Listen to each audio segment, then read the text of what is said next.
A medical helicopter crashes in Butler County while responding to a deadly wreck on the road. And tonight, county investigators are just trying to figure out what happened.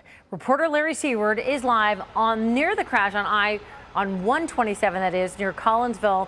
Larry, what do we know about the cause? Well, Tanya, if FAA or sheriff investigators here in Butler County know the cause, they are not saying yet. But given the circumstance of the crash of that helicopter that you see about to be towed away behind me, hospital authorities, they are thankful no one else died. Help! Help! Frantic 911 calls from a family headed home from a hospital. My stepdad's in the back of the trunk, just covering his head.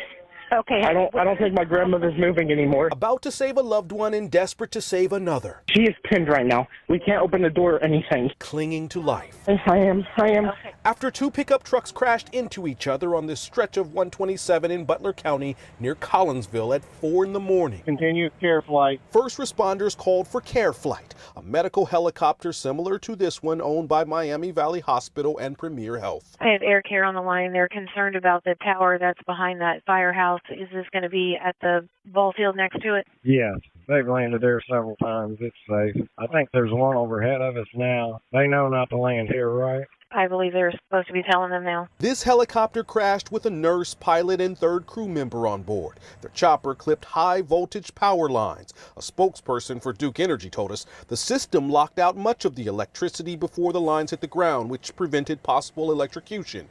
All three crew members went to hospitals without serious injury. Two later went home to heal. In a statement, a spokesperson told us, quote, "The safety of patients and crew is of the utmost importance to us. We are grateful that no one was seriously injured in this incident." So on approach with caution, there's wires all over this road up here. But questions beg answers from the Federal Aviation Administration investigators. It's not clear who guided this chopper to land between four cones laid under power lines. It's also unclear if those lines came down as a result of the crash or if they caused it.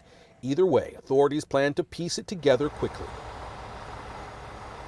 Back live, you're looking at a tow truck about to lift this wrecked helicopter away. The power lines that came down as a result of this crash, they've been repaired. In fact, people that lost power, they had that back on by 7 o'clock this morning. While a Premier Health owns that helicopter, they told us a Colorado company called Air Methods actually operates this and the hospital's three other helicopters. That company did not respond to messages for comment tonight, but we're told they are cooperating with authorities.